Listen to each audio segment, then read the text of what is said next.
Hello నమస్తే అందరికి, నా పేరు పవన్. ఈ రోజు లైవ్ అప్డేట్ గురించి, ఎక్స్క్లూజివ్ అప్డేట్ గురించి మీకు చెప్పడానికి వచ్చాను అనమాట. అది ఏంటంటే యాక్చువల్లీ 2 టీమ్స్ ఉన్నాయి కదా, ఆ 2 టీమ్స్ లో శక్తి టీం అంటే నిఖిల్ టీం కి మాత్రమే చీఫ్ ఉన్నాడు, ఎవరు నిఖిల్.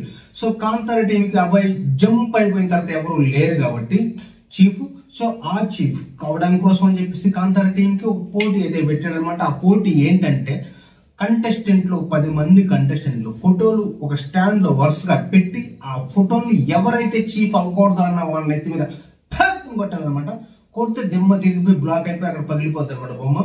సో వాళ్ళు చీఫ్ అవడానికి అర్హులు కాదు అని మీనింగ్ అనమాట. సో వరుస పెట్టి ఫొటోస్ అందరూ పెట్టేశారు. పెట్టేసిన తర్వాత 2 టీమ్స్ గా డివైడ్ అవుట్ యుద్ధం స్టార్ట్ అయిపోయింది. ఇది ఎలా ఉంటుందంటే, ఇప్పుడు లాస్ట్ లో చెప్తాను, ఈ 2 టీం కాంతార టీమ్ లో ఎవరెవరు ఉన్నారు, ఎంతమంది పవర్ఫుల్ మెంబర్స్ ఉన్నారని చెప్పేసి నేను లాస్ట్ చెప్తాను 2 టీమ్స్ లో. సో ఈ టీమ్ చీఫ్ ఎవరు అనేది ప్రొసీజర్ లోకి వెళ్ళిపోదాం. సో ప్రొసీజర్ లోకి వెళ్ళిపోతే కనుక ఒక హ్యామర్ ఉంటుంది అనమాట. ఒక హ్యామర్, అది ఒక సైరన్ మోగినప్పుడు అది ఇమీడియట్ గా ఒకరు పట్టుకుని ఎవరైతే చీఫ్ కాకూడదో వాళ్ళ నెత్తి మీద పగలబడాలన్నమాట. అదొకటి ఉంది ఆప్షన్. ఇంకొకటి వచ్చేసి, ఫర్ ఎగ్జాంపుల్ నిఖిల్ పట్టుకున్నా సరే, ఇంకెవరైనా పట్టుకున్నా సరే, అది ఆప్షన్ కింద ఇంకొకరికి ఇచ్చి వేరే వాళ్ళని కొట్టొచ్చు అనే ఆప్షన్ కూడా ఇచ్చాడు అనమాట. ఫస్ట్ ఆఫ్ ఆల్ నిఖిల్ తీసుకుంటాడు. నిఖిల్ తీసుకున్న తర్వాత ఆదిత్య ఓం గారిని పట్టారం నెత్తి మీద పెట్టి మీరు అర్హులు కాదు చీఫ్ అవడానికి. సో ఎందుకంటే అబ్బాయి సరిగ్గా చీఫ్ చేయకుండా ఉన్నప్పుడు మీరు స్టాండ్ తీసుకోలేదు అన్న విధంగా, అంటే మీరు స్టాండ్ తీసుకోలేదు అన్న క్వశ్చన్ అయితే రేజ్ చేశాడు. సో అది నాకు తెలిసి ఎందుకు స్టాండ్ తీసుకోవడం అంటే కనుక అబ్బాయి టీంలో గుడ్డుల టాస్క్ లో స్టాండ్ తీసుకోకుండా రిక్వెస్ట్ చేసుకుంటూ మాట్లాడాడు కదా. సో దానివల్ల అవ్వచ్చు. అది దృష్టిలో పెట్టుకుని నువ్వు స్టాండ్ తీసుకోలేదు కాబట్టి నువ్వు చీఫ్ గా అనర్హుడివి అని చెప్పేసి నేను తీసేస్తున్నా అని చెప్పేసి నిఖిల్ అయితే కొట్టడం జరిగింది. నెక్స్ట్ పృథ్వీ మణికంఠ అని హెడ్ పగలు కొడతారు అనమాట. అది ఎందుకంటే నువ్వు already physically week, mentally week. ఈ పాయింట్స్ మీద యాక్చువల్లీ నామినేషన్ ఏ పాయింట్స్ అయితే రేజ్ అయినా అదే పాయింట్స్ మళ్ళీ ఇప్పుడు కూడా రేజ్ అయ్యి చీఫ్ అవడానికి నువ్వు అర్హులు కాదని ప్రతి ఒక్కరి నెత్తి మీద కొట్టుకుంటూ వచ్చారనమాట. సోనియా వచ్చేసి నబీల్ ని నెత్తి మీద కొడుతుంది. సేమ్ అదే రీజన్. ఏం రీజన్ అంటే మన నామినేషన్ లో ఏ రీజన్ అయితే చెప్పాడో సేమ్ అదే రీజన్, నువ్వు ఆల్రెడీ ఫెయిల్యూర్ సంచాలక అని చెప్పేసి. సోనియా సరైన పాయింట్ రేట్ చేయదు.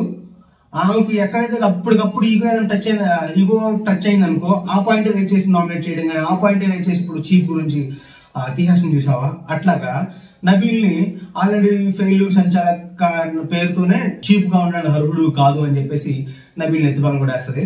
నెక్స్ట్ సీత వచ్చేసి యశ్మిని ఎత్తుబాలు కొట్టేసి నువ్వు టీమ్ గా చీఫ్ అవడానికి అర్హులు కాదని చెప్పేసి ఒక ఏదో పాయింట్ చెప్పేస్తుంది. అది రీజనబుల్ పాయింటే కదా అది. నైనిక విష్ణుప్రియని నువ్వు చీఫ్ అవ్వడానికి అర్హులు కాదని చెప్పేసి నెత్తి మీద కొడుతుంది అనమాట. ఎందుకంటే యాక్చువల్గా ఇక్కడ పాయింట్ ఏంటంటే ట్విస్ట్, సీత, విష్ణుప్రియ, నైనిక ఈ ముగ్గురు కలిపి ఆ ముచ్చట్లు పెట్టుకున్న అర్ధరాత్రి టైంలో నువ్వు నాకు మన ముగ్గురు ఒక టీంలా ఉండాలి, ఒక సపోర్టివ్గా ఉండాలి, మన ముగ్గురు ఒక మాట మీద ఉండాలని చెప్పేసి మాట్లాడుకున్నారు చూసావా. అట్లాంటిది మరి విష్ణుప్రియని ఎందుకు హెడ్ బాల్ కొట్టింది అన్నది ఒక ట్విస్ట్ అన్నమాట. ఇంకో ట్విస్ట్ అవ్వచ్చు. ఇంకో పాయింట్ చూసుకుంటే కనుక విష్ణుప్రియ యాక్చువల్గా చెప్తూనే ఉంది, నేను చీఫ్ అవడానికి నాకు ఇంట్రెస్ట్ లేదు, చీఫ్ అవడానికి నేను హ్యాండిల్ చేయలేను ఆ టీమ్ మెంబర్స్ మొత్తం అని చెప్పేసి ఎప్పుడు నేను చెప్పుకుంటూ వస్తానండి విష్ణుప్రియ. సో అందువల్ల నైనిక హెడ్ బాల్ కొట్టిందేమో అని చెప్పి విష్ణుప్రియ అనుకోవచ్చు. లాస్ట్ వచ్చేప్పటికి సీత ప్రేరణ ఫోటోలు మాత్రమే ఉన్నాయి. ఇక సీత అనుకుంటుంది నన్ను ఎవరైనా కొడతారని ఆమె హీలో టెన్షన్ పడుతుంటది, ప్రేరణ వచ్చి నన్ను ఎవరు కొడతారని ఆమె టెన్షన్ పడుతుంటది. లాస్ట్కి వచ్చేటప్పటికి నైనికకి ఛాన్స్ వస్తుంది. నైనిక ప్రేరణ హెడ్ బాల్ కొడేస్తుంది. అప్పుడు విష్ణుప్రియ ఒక స్మైల్ అనమాట, అని ఒక స్మైల్ వచ్చింది. ఎందుకు తెలుసా, యాక్చువల్గా నైట్ అయితే డిస్కస్ చేస్తున్నారు కదా మనం అంతా టీమ్ లా ఉండాలని చెప్పేసి. ఆల్రెడీ సీత కూడా అంటూనే ఉంది, నేను ఎప్పుడు టీమ్ చీఫ్ అవ్వాలి నాకు ఆనందం అయితే ఎప్పటి నుంచి ఆశ అయితే ఉంది కదా. సో ఆశ అయితే నెరవేరింది కాబట్టి విష్ణుప్రియ ఒక స్మైల్ అయితే ఇచ్చేసింది. తన పగలగొట్టినందుకు బాధపడలేదు కానీ సీతని హెడ్ పగలు కొట్టుకోకుండా ప్రేరణ హెడ్ పగలు కొట్టి సీతని చీఫ్ గా చేసినందుకు అయితే హ్యాపీ ఫీల్ అయింది. సో లాస్ట్కి వచ్చేటప్పటికి సీత ఫోటో ఒక్కటే మిగిలింది కాబట్టి కాంతార టీం కి చీఫ్ గా సీత నామినేట్ ప్రమాణ స్వీకారాలు అవి చేసింది అనమాట. సో సీత కాంతార టీం కి చీఫ్ అయింది.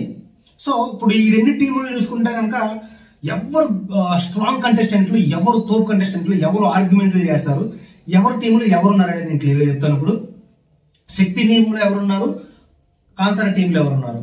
శక్తి టీంలో అయితే కనుక నిఖిల్ టీంలో నిఖిల్, సోనియా, పృథ్వీ, మణికంఠ, యష్మి, ఈ 5 మాత్రం ఉన్నారు. ఏంటంటే కాంతార టీంకి వచ్చేటప్పటికి సీత టీంకి సీత, నైనిక, విష్ణుప్రియ, నబీల్, ఆదిత్య ఓం, ప్రేరణ, ఈ 6 ఉన్నారు. అంటే నిఖిల్ టీంకి 5, కాంతార టీం సీతా టీంకి వచ్చి 6 ఉన్నారు. అంటే స్ట్రెంత్ మాత్రం చూసుకుంటే కనుక కాంతార టీంలోనే స్ట్రెంత్ ఎక్కువ ఉంది అనిపిస్తుంది. ఎందుకంటే లేడీస్ మొత్తం కాంతార టీంలో ఉన్నారు. ఎందుకంటే గొడవలు అనగానే, టాస్క్లు అనగానే ఎక్కువ గట్టిగా మాట్లాడేది కానీ, గట్టిగా ఆర్గ్యూ చేసేది కానీ ఎవరు ఉన్నారంటే లేడీసే. సో ఆ లేడీస్ ఎవరి టీంలో ఉన్నారు? కాంతార టీంలో ఉన్నారు, సీత టీంలో. సో దీన్ని బట్టి చూస్తే కనుక అర్థం అవుతుంది ఈ 2 టీంలకి పోటీ అయితే చాలా గట్టిగా ఉంటుంది. వారైతే చాలా చూడముచ్చటగా ఉంటుంది, చూడడానికి అనిపిస్తుంది. కానీ నిఖిల్ టీంకి వచ్చేటప్పటికి యాష్మికి, సోనియాకి పడదు. సో ఏదో ఒక టైంలో, ఏదో ఒక కొన, ఏదో ఒక పర్టికులర్ పాయింట్లో, పర్టికులర్ గేమ్లో డెఫినెట్గా యష్మికి, సోనియాకి డెఫినెట్గా గొడవ అయితే జరుగుతుంది. డెఫినెట్గా 100% అనుకుంటున్నాను. ఎందుకంటే వాళ్ళిద్దరికి అసలు పచ్చగడ్డేస్తే బొగ్గు అనే టైప్ అనమాట వాళ్ళిద్దరి మధ్య ప్రజెంట్ ఉన్న సిచ్యువేషన్. సో ఒకే టీంలో ఉన్నారు కాబట్టి కలిసిమెలిసి అయితే ఉన్నారు. గొడవ అయితే పక్కా జరుగుద్ది. ఇది మీరేమనుకున్నారు డెఫినెట్గా కమెంట్ అయితే చేయండి. ఇంకోటి వచ్చి పృథ్వీ, మణికంఠ. యాక్చువల్గా పృథ్వీ అనగానే మణికంఠ వేరే టీంలో ఉన్నప్పుడు వాడు అమ్మ పృథ్వీ ఎక్కడ పడతాడో, ఏం మీద పడతాడో, ఎక్కడ సడన్ గా చెయ్యి ఎక్కడ తగులుదో, కాలు ఎక్కడ తగులుదో అన్న విధంలో మణికంఠ ఇప్పుడు భయపడుతున్నాడు కదా. సో ఇప్పుడు చూసుకుంటే కనుక ఆ భయం మణికంఠకి అయితే లేదనిపిస్తుంది. ఎందుకంటే మణికంఠ ఆ టీంలో ఉన్నాడు కాబట్టి. సో 2 టీంలుగా పోల్చుకుంటే కనుక ఎక్కువ స్ట్రాంగ్ టీం ఎవరిదని చెప్పొచ్చు అంటే నాకు అనిపించింది అయితే కనుక కాంతార టీం, అంటే సీత టీం మాత్రమే. సీత సూపర్ ఆడద్ది, ప్రేరణ అసలు ఆడపులి, నబీల్ వచ్చేసి పర్ఫెక్ట్ గా ఆడతాడు, గేమ్ స్టాండర్డ్ గా ఆడతాడు. అంటే ప్రేరణ, సీత, నబీల్, విష్ణుప్రియ కూడా ఫుల్ సపోర్ట్ చేస్తుంది. ఎందుకంటే గుడ్లు గేమ్ చూసాం కదా, ఒక రేంజ్ లో ఆడేది విష్ణుప్రియ కూడా. సో వీళ్ళ టీంలో స్ట్రాంగ్ కంటెస్టెంట్లు వీళ్ళు ఉన్నారు. అప్పుడప్పుడు గట్టిగా ఆర్గ్యుమెంట్ చేయడానికి, నార్మల్ ఆర్గ్యుమెంట్ చేయడానికి పర్లేదు అనిపించే కంటెస్టెంట్ కూడా ఆదిత్య ఓంకర్ కూడా దీంట్లో ఉన్నాడు. సో ఈ పరంగా చూసుకుంటే డెఫినెట్ గా కాంతార టీం అంటే సీత టీం మాత్రం చాలా స్ట్రాంగ్ ఉందనిపిస్తుంది. సో ఇప్పటి నుంచి ఎపిసోడ్ అయితే చాలా ఇంట్రెస్టింగ్ గా ఉందనిపిస్తుంది చూడడానికి. డెఫినెట్ గా ఉంటది కూడా, ఎందుకంటే కొంచెం స్ట్రాంగ్ టీం అనిపించింది కాబట్టి. ఎందుకంటే అభయ్ లాగా మాత్రం సీత ఇప్పుడు కూడా గివ్ అప్ అవ్వదు. హరే భగవానికి దిగులారు గేమ్ ఆడండి అని పక్కన ఎక్కడో కూర్చొని సపోర్టింగ్ అనేది చేయదు. Sita always strong contestant. ఎందుకంటే ఇప్పుడు కూడా పోరాడద్ది, గట్టిగా మాట్లాడద్ది, గేమ్ బాగా ఆడుతుంది. సో స్ట్రాంగ్ టీం అనమాట. మీరేమనుకున్నారు కమెంట్ అయితే చేయండి. కమెంట్ తో పాటు డెఫినెట్ గా లైక్ అయితే చేయండి. ఎందుకంటే మీరు ఇచ్చే లైక్ నాకు ఫుల్ సపోర్ట్ అనమాట. కమెంట్ మీరు పాజిటివ్ నెగిటివ్ ఏ కమెంట్ అయినా ఇవ్వండి, నేను పాజిటివ్ గా తీసుకుంటాను. దాన్ని నెగిటివ్ అయితే నాకు మార్చుకుంటాను. పాజిటివ్ అయితే ఇంకా పాజిటివ్ గా తీసుకుని ఇంకా బాగా మంచిగా వీడియో చేస్తాను అనమాట. ఉంటాను. జై హింద్.